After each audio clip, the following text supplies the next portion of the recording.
نکته دیگری که در ماه مبارک رمضان او را باید جدی بگیریم، نگه داشته زبان ماست. اذا کان یوم صوم احدکم، روزه شما یکی از شما باشد، پس فحش در کلام را نباید بگوید، لعنت نباید بگوید، دش و دشنام را به کسی نزند، این کارا نکن.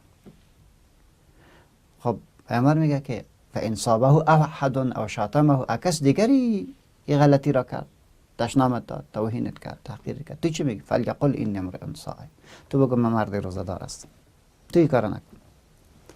حالا وقتی که من تو این کارا نکن، معنا چی میدهد؟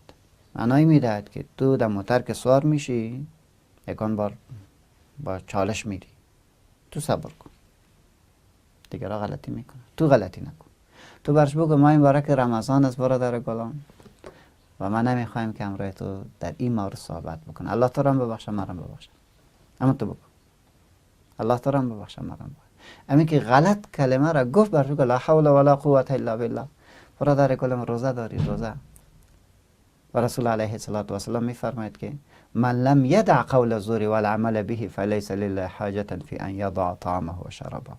کسی که سخن بی معنا را، دو و دشنام را، دروغ را، غیبت را، این چیزا را ترک نمی کند در ماه مبارک رمضان، الله تعالی و نخوردن ننوشیدن ضرورت ندارد.